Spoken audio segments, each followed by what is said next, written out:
Masechet Baba Batra Daf Kuf Nun Tet, on commence Bezrat Hashem Daf Kuf Nun Chet Amud Bet, à 4 lignes d'en bas. Shalchu Mitam.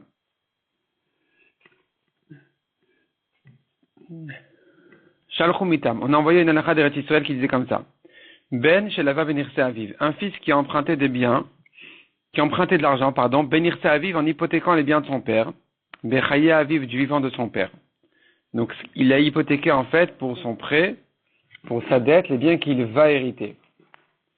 Ou met et il est mort, l'emprunteur. Bno motzi miyad halekochot. Son fils peut récupérer les biens des acheteurs. Donc, il a emprunté sur le compte des biens de son père. Il est mort. On ne sait pas si c'est le père ou le fils. La Gemara va interpréter exactement la halakha de quoi il s'agit. En tout cas, il est mort. Et donc, son fils, il peut ressortir les biens qui ont été vendus. Il peut les récupérer des acheteurs. C'est une halakha incompréhensible. Une halakha difficile à comprendre dans les dîners mamonot. La Gemara dit, qu'est-ce que tu veux dire par là? Quel est le cas? Lava, Maïmafik, il a emprunté. Alors, qu'est-ce qu'il va prendre? Donc, apparemment, la Gemara a compris que c'est le père qui est mort et le fils, il va prendre. Qu'est-ce qu'il a à prendre? Des acheteurs. Veod et Kochot Me'avité, qui a parlé d'acheteurs ici? Depuis quand un fils qui a emprunté, il va sortir les biens que son père a vendus? De quels acheteurs on parle ici alors qu'on n'a pas dit que le père a vendu quoi que ce soit? Cette phrase-là n'a pas de sens. Et la Hitmar Achitmar. La Gemara corrige donc l'enseignement. Si ça a été enseigné, voici comment ça a été enseigné. Et donc, le cas est très, très différent. Ben Shemachar Benirse Aviv Bechaya Aviv. Il s'agit d'un fils qui a vendu les biens de son père, qu'il va hériter. Il les a vendus du vivant de son père déjà, Oumet, et il est mort. Beno, son fils, Motzi miyad halekochot. Il prend les biens des acheteurs. Donc l'emprunteur, il n'y a pas d'emprunteur ici. Le fils, il a vendu. Il n'y a plus d'emprunteur. Il s'agit d'un fils qui a vendu les biens de son père. Et voici qu'il est mort. Le fils est mort. Le petit-fils reprend des acheteurs de son père les biens du grand-père. Vezui shekaché bedine amonot. Et ça, c'est une halakha difficile à comprendre. Pourquoi elle est difficile à comprendre? Le petit-fils, il peut dire, écoutez, moi, je vous connais pas, je suis l'héritier de mon grand-père, ne me racontez pas d'histoire, mon père vous a vendu, il ne vous a pas vendu, ça m'intéresse pas, puisque mon grand-père est mort, je peux hériter ses biens. Donc, la Gemara dit, pourquoi c'est caché? Qu'est-ce qu'il y a de difficile à comprendre? Velem rouler, parce que les acheteurs, ils vont lui dire, Avour mazvin vat mafik, ton père y vend et toi tu reprends, tu fais le contraire de ton père. La Gemara dit, pourquoi pas? Ou maïkushia. Quel est le problème? Dil Mamad Siamar, il peut dire, c'est pas mon père que j'hérite. Si j'héritais mon père, je ne peux pas hériter des choses qu'il a vendues. Mais moi, j'hérite mon grand-père directement. Mikor Avoua de Abakatina.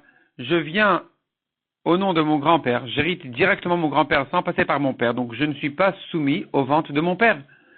Teda, sache-le, qu'un petit-fils peut hériter directement son grand-père. Dirtiv Tachat Avotecha Yubanecha. Le pasuk dit, après tes pères, seront tes fils. À la place de tes pères seront tes fils. Donc le fils, il hérite son grand-père. Tu les placeras comme des princes, des ministres sur toute la terre. En tout cas, tu vois que le petit-fils, il vient à la place de son père, de son grand-père directement. Donc quel est le problème? Qu'il récupère les biens que son père a vendus? Son père, les acheteurs ne peuvent pas prendre des biens. Son père n'avait pas à vendre des biens qui ne seront jamais à lui finalement. Il s'avère que le fils qui a vendu, finalement, n'a jamais été propriétaire. Et la Ikashia Akashia. La Gemara dit dans la Kashia, elle est autre chose, le cas est différent. Ben Bechor Shemachar Chelek Bechora Bechaya Aviv. C'est un fils aîné qui a vendu sa part d'aînesse du vivant de son père. Ou Met Bechaya Aviv. Et donc ce fils aîné est mort du vivant de son père. Plus tard, le père aussi, il meurt. Beno, le petit-fils, Motimir dans la Kochot. Il récupère des acheteurs la part d'aînesse de son père. Vezoi Shekaché Bedine Amonot. Ça, c'est une halakha difficile à comprendre. Pourquoi? Avou Amaz Veni ou Mafik, son père y vend et lui il reprend. De quel droit il reprend ce que son père a vendu? Le Chitemat, il va dire, Achanami Amar. Ici aussi, le petit-fils, il pourra dire, Mikor Avou Ade Abba Keatina. Je viens au nom de mon grand-père directement. On lui dira, c'est pas possible, parce que imikor avoua d'abakaatia, si tu viens au nom de ton grand-père directement, bechelek bechoramayavité, qu'est-ce que tu vas faire ici en tant que la part d'aînesse? Depuis quand tu prends la part d'aînesse sur les biens de ton grand-père alors que tu n'es qu'un petit-fils, tu n'es pas le fils aîné? Donc tu es obligé de passer par ton père. Or, si tu passes par ton père, le terrain il est vendu, le bien il est vendu. Donc comment tu peux le récupérer des acheteurs? Ça c'est la kashia. La Gemara dit Umaïkushia, quel est le problème? Dilmamad Tiyama, il peut dire comme ça. Mikor avoua d'abakaatina. Je viens au nom de mon grand-père, j'hérite mon grand-père directement.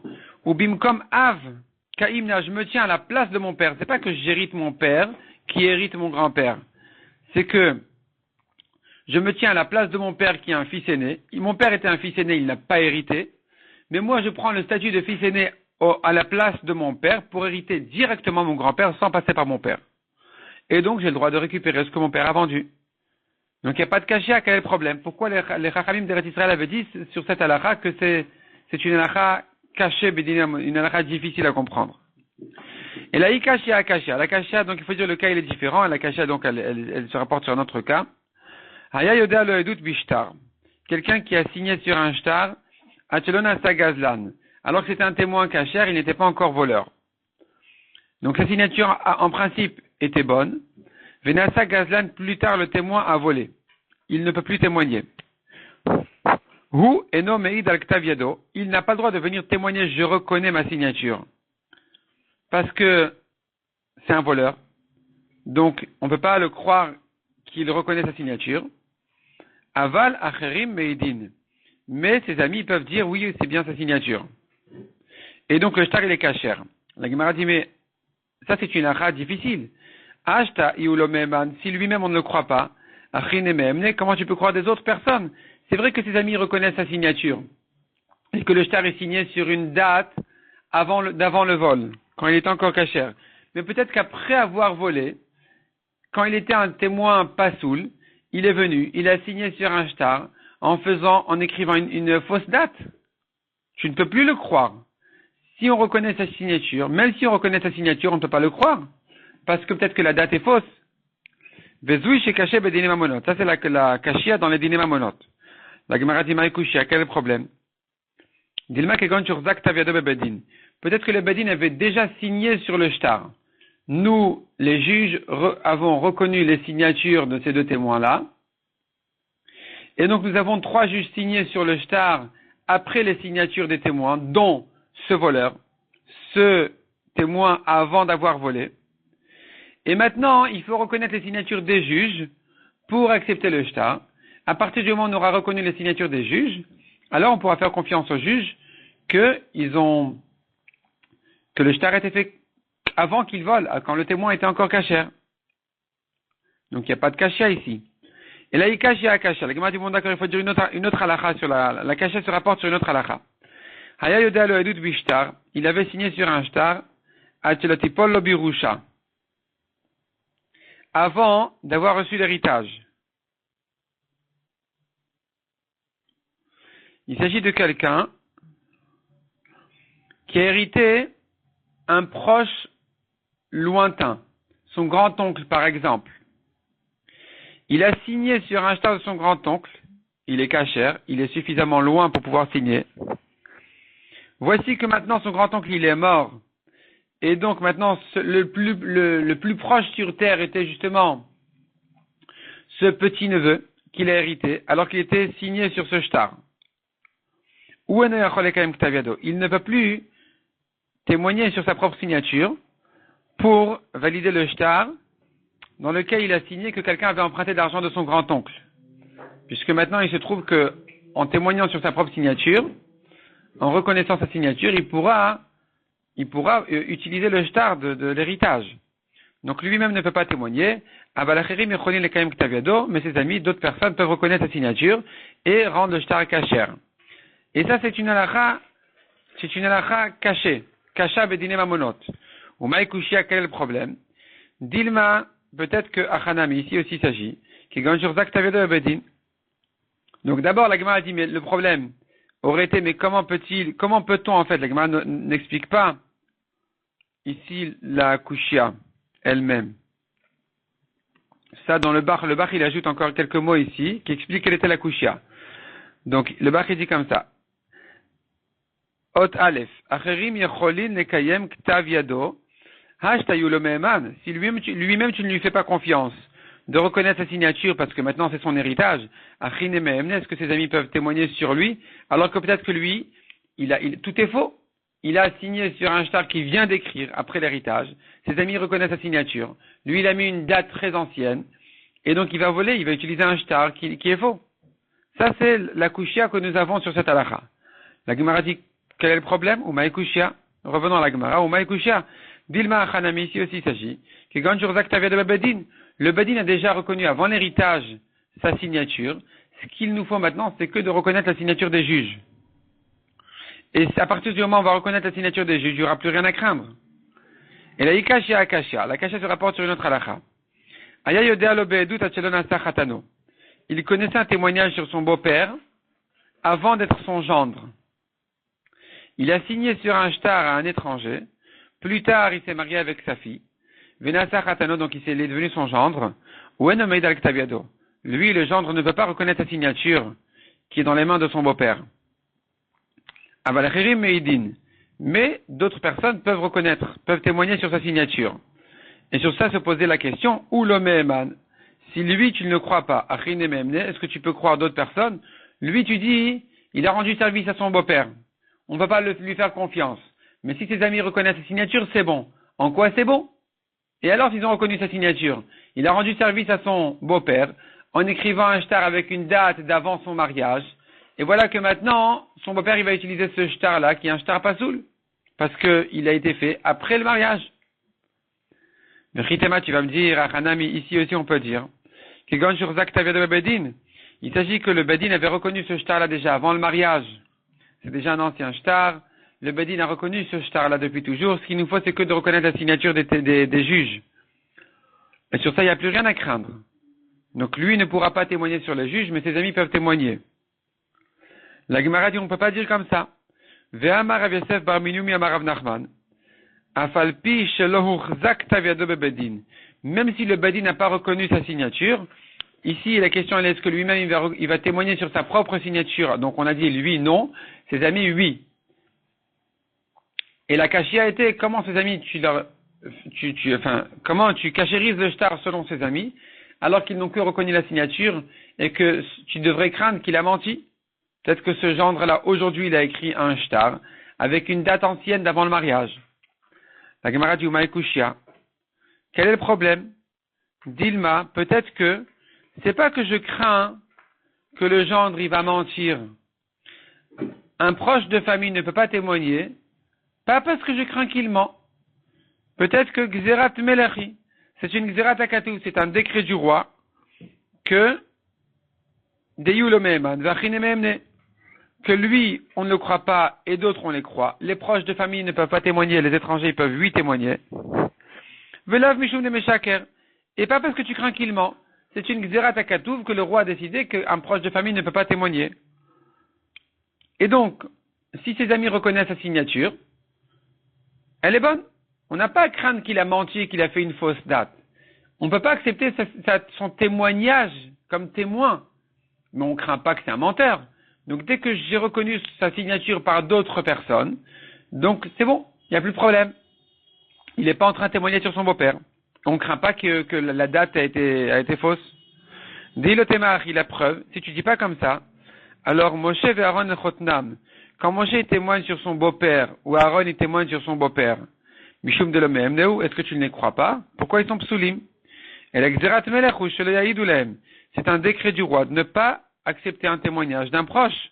Achinam Gzerat Melech ou Shelo Yahid. Ici aussi c'est un décret du roi de ne pas témoigner al Ktaviado sur sa signature. Le Chotno qui est pour son beau-père. Mais ses amis peuvent lui reconnaître. Il n'y a pas de cachia dessus. Et là, le Olam Kedamrin al-Meikara. La Gemara dit non, en fait, il faut retrouver la première halakha, la première version qu'on avait dit sur la halakha. La première version qu'on avait dit, sur la halakha sur laquelle se rapportait la kashia. On avait dit qu'il s'agit d'un petit-fils qui héritait son grand-père. Il récupère les biens que son père a vendu. Et on avait dit, mais quelle est la kashia? Que les acheteurs, ils vont lui dire, ton père vend, toi tu prends. C'est pas une kashia, il peut dire, moi j'hérite directement mon grand-père. La Gemara dit, on peut pas dire ça. Mais dès qu'à kashia l'art, ce que tu t'étonnais sur la kashia, en demandant quelle était la kashia, le passage qui dit, à la place de tes pères se tiendront tes fils. Donc tu vois qu'un petit-fils hérite directement le grand-père. Et donc il n'y a plus de kashia. La Gemara dit, ce pasouk-là ne veut pas dire ça du tout. C'est pas un pasouk des dîners Yerushot, c'est pas un pasouk qui vient t'apprendre à la chod des héritages. Ce n'est que bivracha active. C'est un pasouk d'une bracha qui vient te dire, t'inquiète pas, vous aurez des fils et des petits-fils qui vont vous suivre, qui vont vous hériter, qui vont prendre votre place. Mais c'est pas qu'un petit-fils hérite son grand-père. La Gemara dit, Omi mati tamra bivracha active, peux-tu dire une chose pareille, que ce pasouk ne vient que comme bracha sur un tzaddik que son petit-fils va le suivre, va prendre sa place plus tard. On ne peut pas dire ça. On tourne la page aval les nian dinalo, mais concernant les dîners mamonot, ce pasouk-là ne vient pas t'apprendre qu'un petit-fils hérite son grand-père. D'Atania, pourtant nous avons une braïta. Il faut dire Vatnan, c'est une Mishnah. C'est notre Mishnah, qui disait comme ça. Nafalabayt ala valaviv. Si la maison est tombée sur lui et sur son père, ou bien alav valmorishav, sur un homme et sur celui de qui il va hériter, sur celui qui va lui laisser son héritage. Vaïta alav, ketuvat isha, cet homme-là qui est en train de mourir avec son père ou avec son oncle, je ne sais qui, il était engagé. Aïta alav ketuvat isha ou ba'alchov, il était engagé à la ketuva de sa femme, ou bien il avait emprunté de l'argent. Et donc maintenant, il y a une dispute qui arrive. Yorshé Avomrim, les héritiers du père, ils disent, Ben Metrishon. C'est le fils qui est mort d'abord. Et donc, il n'a pas hérité son père, donc nous on hérite le père. Puis ensuite le père il est mort, donc nous on hérite le père. Ou Baal Chov Omer, le prêteur il dit, Ha'av Metrishon, Vachakar Metaben. Non, c'est d'abord le père qui est mort. Donc le fils l'a hérité. Quand ensuite le fils est mort, eh bien, on a le droit de prendre son héritage comme remboursement pour la dette, pour la ktuva. Ça, c'était le cas de la Mishnah. Sur ça, on a vu le Machloket Bet Shammai Bet Hillel, comment juger ce cas-là.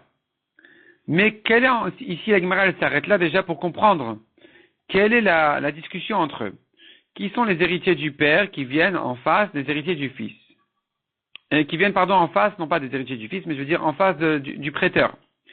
Maïla Vyorshea Av, Bene, n'est-ce pas que les héritiers du père sont les fils du mort qui héritent de toute façon, soit au nom de leur père, soit au nom de leur grand-père. Et donc, Morishav, et le deuxième exemple de la Mishnah qui disait la maison est tombée sur lui et sur son père, sur lui et sur celui qu'il va hériter, de qui il s'agit? Aché, c'est son frère. Donc, soit la maison est tombée sur deux frères, soit sur un père et son fils. Et là, le créancier vient en face des héritiers, qui pourraient être les fils du mort, les fils donc de l'emprunteur plutôt. Et lui il dit, le fils est mort après, le fils d'abord il a hérité, ensuite il est mort. Et les héritiers, qui pourraient être les fils de cet homme-là, donc les fils du fils en fait, ils vont dire non. Ils vont dire non, leur père est d'abord mort, et ensuite leur grand-père, et donc ils héritent directement leur grand-père. La Gemara d'étude là.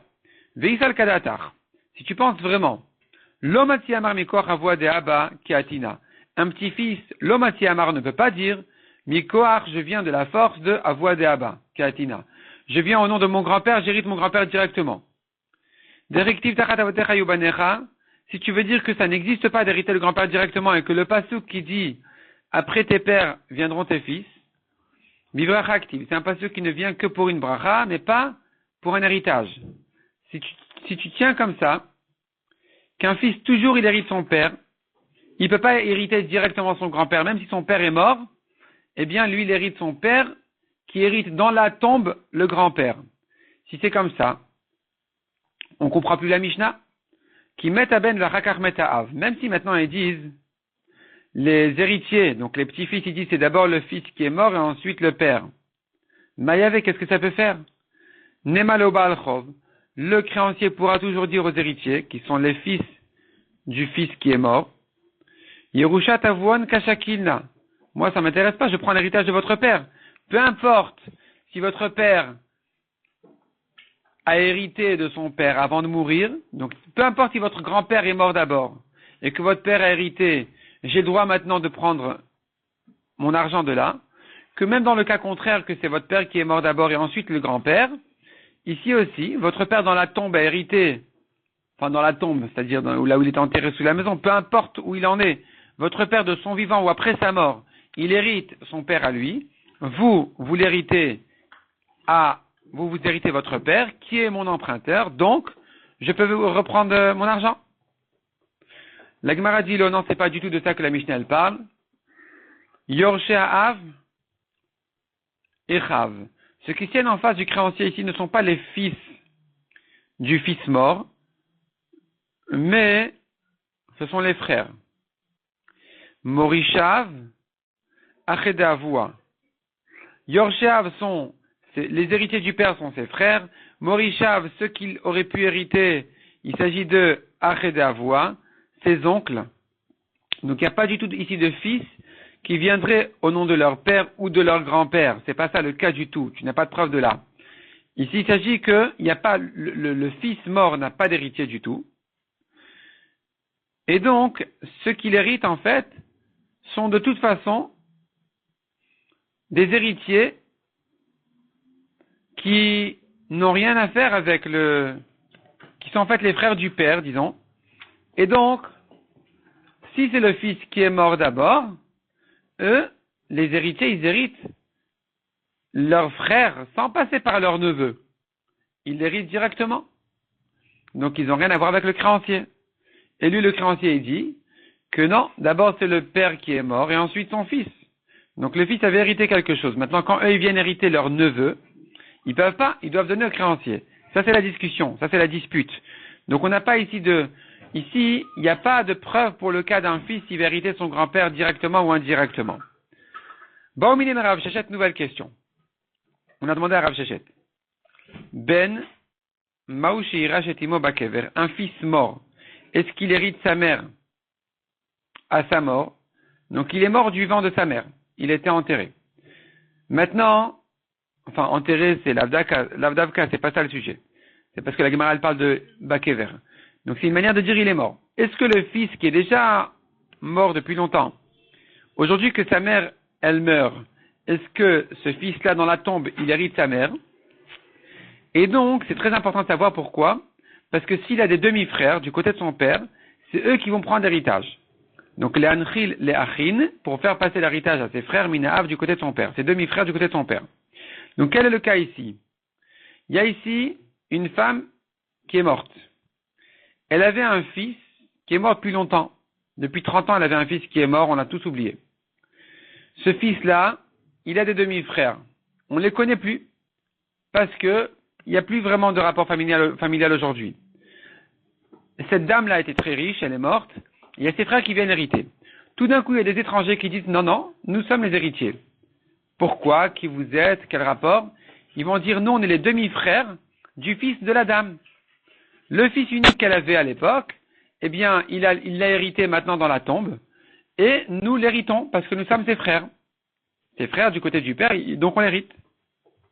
Et la question se pose, est-ce qu'effectivement, il hérite sa mère dans la tombe, et donc il fait passer l'héritage à ses frères, ou pas? Ama le Rav Shechet Tanitoua. Rav Shechet leur a répondu, la réponse à cette question-là, on la trouve dans une braïta. Ha'av Shenishba. Un père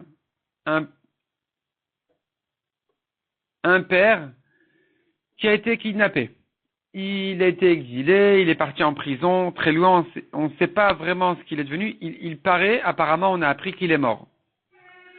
Umet Bno Bamedina et son fils est mort ici dans le pays. Ou le contraire, Uben Shenishba, le fils est parti en prison, a été kidnappé ailleurs, à l'étranger. Umet Aviv Bamedina et son père est mort ici dans le pays. Et donc on ne sait pas qui est mort d'abord. Yorshé Av et Yorshé Aben Yachloku.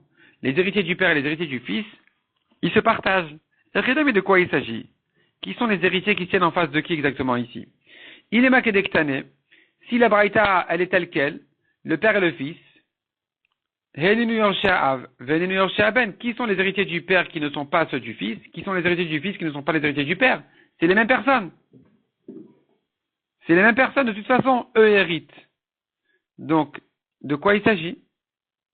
C'est-à-dire les héritiers, un père et son fils qui sont morts, tu sais pas qui c'est qui est mort en premier, les héritiers n'ont pas à se disputer, de toute façon, c'est les mêmes héritiers, c'est la même famille.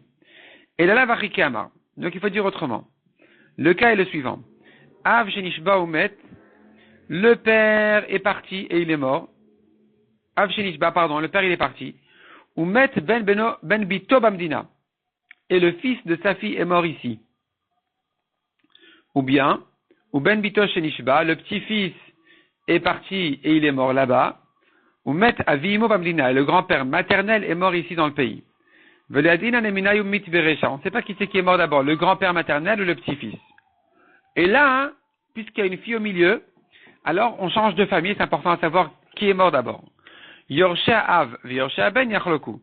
Les héritiers du grand-père et les héritiers du petit-fils doivent se partager les biens. Parce qu'on ne sait pas si le grand-père est mort d'abord et que donc son petit-fils l'a hérité. Et donc les héritiers du petit-fils vont tout prendre. Ou bien le petit-fils est mort d'abord. Et donc ce sont les héritiers du grand-père qui vont prendre. La Gemara dit Veim Ita. Si vraiment on a d'ici, si vraiment tu penses comme ça, la Gemara va s'expliquer tout de suite. Neinami de ben met beresha. Quelle importance, si tu penses que le petit-fils il hérite dans la tombe, même si maintenant le petit-fils est mort avant le grand-père, quelle importance? L'irte la voix des Ime Bekivre, il a qu'à hériter son grand-père maternel dans la tombe, alors qu'il était déjà mort, c'est pas grave. Velirtinu, et donc vont l'hériter maintenant, le petit-fils sera hérité par Leachua Minavoua, par ses frères, du côté de son père. Ses demi-frères vont l'hériter. Donc de toute façon, l'héritage ici doit passer aux héritiers du petit-fils. Peu importe s'il est mort d'abord ou ensuite. S'il est mort, si c'est le grand-père qui est mort d'abord, donc le petit-fils l'a hérité, et ses demi-frères vont l'hériter. Et même si c'est le grand-père qui est mort en dernier, pas grave, le petit-fils, après sa mort, il hérite son grand-père maternel, et il fait passer l'héritage à ses frères. Donc s'il y a ici une dispute entre eux, une discussion entre eux, on a dit partage et tout ça, c'est la preuve qu'après sa mort, il n'hérite plus sa mère, donc son grand-père maternel. Il ne peut plus hériter son grand-père maternel après sa mort pour faire passer, pour transporter l'héritage aux côtés de son père. Et là, tu vois de là donc. Un fils n'hérite pas sa mère dans la tombe. Donc le fils dans la tombe n'hérite pas sa mère. Pour faire passer l'héritage au frère du côté de son père. Amar le Ravacha bar Minyamin à Abaye. Il a dit Ravacha Abaye, Af Anan Amitnina. J'ai encore une preuve pour cette conclusion. Quelle est la preuve pour cette conclusion? Nafal Abayt Alav Ve'alimo. La maison est tombée sur lui et sur sa mère. La maison est tombée sur lui et sur sa mère. Ils sont les deux morts. On ne sait pas qui est mort en premier. Eluvelu Modim Shiachloku. Tout le monde est d'accord. Bet Shammai et Bet Hillel, tout le monde est d'accord qu'on se partage. Ve'im, donc ils se partagent qui ça? Les héritiers du fils avec les héritiers de la mère. Donc les héritiers du fils sont différents des héritiers de la mère. Et ils sont maintenant en dispute avec les héritiers de la mère, à savoir est-ce que ils prennent héritage de la mère ou pas. Donc tu vois bien ici que si c'est la mère qui est morte en dernier, son fils ne l'hérite pas. Et donc les héritiers du fils ne prennent rien. La Gemara dit Veim Ita. Si vraiment le fils pouvait hériter sa mère alors qu'il est déjà dans la tombe, et il ferait passer dans ce cas-là à ses frères l'héritage, Neinami de Ben Met Beresha. Quelle importance si le fils est mort d'abord? Lirte le ime bekivre. Il a qu'à hériter dans la tombe sa mère. Velirtu inu le achemavua. Et ils vont l'hériter. Ses demi-frères du côté de son père. Et donc, pourquoi ici il y a une discussion? Il n'y a pas de discussion à avoir, les héritiers de la mère et les héritiers du fils. Les héritiers de la mère n'ont rien à dire. De toute façon, c'est les héritiers du fils qui prennent, parce que peu importe si la mère est morte d'abord et que son fils l'a hérité, ce sera les demi-frères, les frères du fils qui vont l'hériter, ou même si c'est le fils qui est mort d'abord, peu importe. De toute façon, après sa mort, il hérite sa mère et il fait passer l'héritage à ses demi-frères. Donc, puisqu'il y a ici une discussion, on a dit tout le monde sera d'accord que dans ce cas-là, on se partage et tout ça. Et la lave shmamina, c'est la preuve justement que donc en aben yoresh et imo bakever, dans la tombe le fils n'hérite pas sa mère, et l'anchil lachin mina'a pour faire passer l'héritage à ses frères, ses demi-frères du côté du père shmamina. Donc c'est une conclusion claire de là. Vetam Amai, quelle est la raison? Amar Abaye répond une dracha dans les psukim. Nemra siba beben venemra siba beba. Le mot siba ici ne veut pas dire raison, cause. Le mot siba c'est comme haseva, qui ne nous rappelle pas non plus la haseva de Pessar qui veut dire sakoudé, c'est autre chose complètement. Hasava. C'est en fait hasava. Ça veut dire détourner. La Torah parlait d'une femme qui se marie avec un homme d'une autre tribu, et donc elle risque de détourner l'héritage de sa tribu à elle, à la tribu de son mari. L'héritage de sa tribu à elle, à la tribu de son fils, qui bien sûr suit son père. Donc c'est écrit la notion de hasava, de détourner l'héritage concernant le fils et concernant le mari. Nemra siba beben, nemra siba bebal. Et donc on va les comparer. Ma siba moura bebal, de même que par rapport au mari, en abal yoresh et ishto bakever. Un mari n'hérite pas sa femme morte. Bien sûr que quand sa femme elle meurt, il l'hérite, mais après la mort de sa femme, il ne va pas hériter son beau-père, disons. Sa femme est fille unique, il héritera plus son beau-père. Ce sera les frères, disons, de son beau-père qui vont l'hériter. Il hérite pas, on ne considère pas que sa femme, dans la tombe, elle hérite son père, et que donc son mari maintenant pourra hériter le beau-père. Non, ça passe plus. Et de même que cette halakha, elle est connue par rapport au mari, vis-à-vis de la femme, af siba amura beben, de la même manière, un fils qui hérite sa mère, donc qui est le cas du pasouk, du fils qui hérite sa mère, parce que la Torah elle parle de faire détourner l'héritage d'une tribu à l'autre. Donc c'est bien le cas qu'il a hérité sa mère. Eh bien ici non plus. Il ne peut pas le fils hériter dans sa tombe, sa mère, pour donner à ses frères du côté de son père. L'Agma nous raconte maintenant une histoire, nouvelle histoire. On l'a vu déjà dans le Daf Lamed. L'Agmara ramani, c'est la suga du Daf Lamed telle quelle. Un homme a dit à son ami, les biens de Barsissin que j'ai acheté de lui, il n'a pas dit que j'ai acheté de lui, les biens de Barsissin que j'ai, je te les vends. Il y avait un terrain qui s'appelait, le terrain de Barsissin. Amarle, ici le vendeur il dit à l'acheteur, je t'ai vendu tous les biens de Barsissin, mais c'est pas un terrain que j'ai acheté de Barsissin. Ça s'appelle comme ça, mais c'est pas que je l'ai acheté de lui. Atalekame de Rav Nachman. Il est venu chez Rav Nachman. Ils sont venus donc en din Torah chez Rav Nachman. L'acheteur qui dit c'est Barsissin, moi ça m'intéresse pas, je prends le terrain. Le vendeur qui dit mais non, c'est pas je l'ai pas acheté de Barsissin. À qui de prouver si ça vient de Barsissin ou pas? Il est allé chez Rav Nachman, Ukma Biada de Lokar, il a donné à l'acheteur. Aman et Rav Nachman dit Nachi, Rava demande à Rav Nachman, est-ce que c'est comme ça qu'on juge? Amosim Chavero la Varaya. Il doit prouver, l'acheteur il prend ce terrain, chaque terrain qu'il veut prendre, il doit prouver qu'il le mérite. S'il y a un doute, c'est à lui de prouver. Verami de Rava. Nous avons une contradiction dans Rava même, mais de Rav Nachman et dans Rav Nachman aussi. Daou, car dans un autre cas, il s'était contredit. Rava et Rav Nachman, ils s'étaient inversés. Quel est le cas? Daou Amar le Chavre. My bait vaibeta. Un homme dit à son ami, qu'est-ce que tu fais dans ma maison? Amar le minar zevinta, je l'ai acheté de toi. Ve'achlich ne chazaka, j'en ai profité pendant 3 années de chazaka. Amar le, il lui a répondu, Anabishchone gavai avai. Moi j'étais dans les pièces intérieures de la maison, donc je fais pas mecha, j'ai pas à protester quand j'habite à l'intérieur et que toi tu habites, je te traverse sans arrêt régulièrement, c'est ma mecha, ou bien je t'autorise d'habiter ici.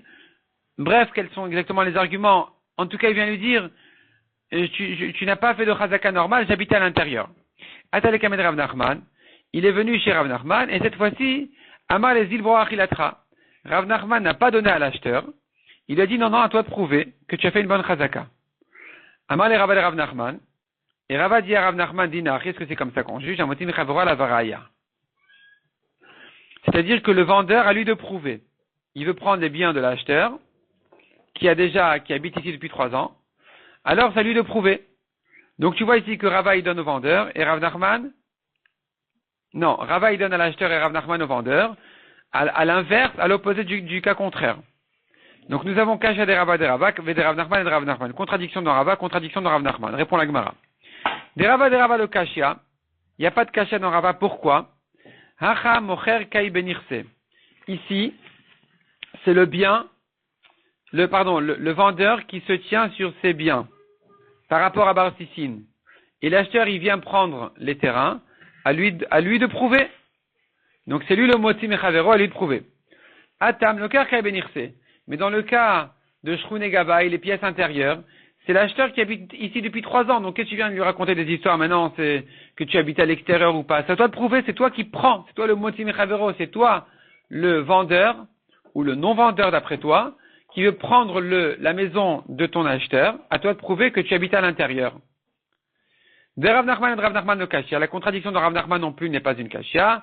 Acha, ici, concernant Bar Sissin, Kevan Damale deve Bar Sissin, puisqu'il lui a dit, je te vends tous les biens de Bar Sissin, que j'ai. Ou Mikaria deve Bar Sissin. Et ça s'appelle comme ça. Elle est dit de Rami Glouye, c'est à lui-même au vendeur de dévoiler, de prouver, des laves deve Bar Sissini. C'est lui qui n'est pas dans les normes. C'est lui qui dit des choses bizarres. À lui de prouver que c'est pas un bien qu'il a acheté de Bar Sissin. Hacha, tandis que, concernant les pièces intérieures, Loyel Adenakichtara. Celui qui a fait Chazaka 3 ans, on lui donnera pas la maison. Parce que pour garder la maison, il doit prouver que sa Chazaka est bonne. Si sa Chazaka n'est pas limpide, claire, il peut pas garder la maison. Loyel Adenakichtara, que la Chazaka ne soit que comme un shtar, même si la Chazaka n'est pas moins qu'un shtar, même si tu donnes à la Chazaka une force de shtar, Mila Amrinane, n'est-ce pas qu'on lui dirait Kayam shtarach vekumenirse, à toi de prouver que ton shtar est bon pour pouvoir rester sur tes biens. Donc, le fait que tu habites ici n'est pas suffisant. On sait que ce bien appartenait à ton vendeur il y a 3 ans. À toi tu viens dire non mais je l'ai acheté, tu n'as pas de shtar. Tu dis non mais j'habite depuis 3 ans, j'ai une chazaka. À toi de prouver que ta chazaka elle est bonne, de même que tu aurais dû prouver que ton shtar est bon. Et puisque maintenant, lui, le vendeur, il dit mais non, je l'ai jamais vendu, au contraire, j'ai fait une mecha en habitant à l'intérieur. Alors, il t'a abîmé la chazaka, c'est à toi de prouver que ta chazaka elle est bonne. C'est pour ça que dans ce cas-là, Rav Nachman, au contraire, il a donné raison au vendeur. Il a demandé à l'acheteur de prouver que sa chazaka était bonne. Adran alach mishemet, adran alach mishemet, adran alach mishemet.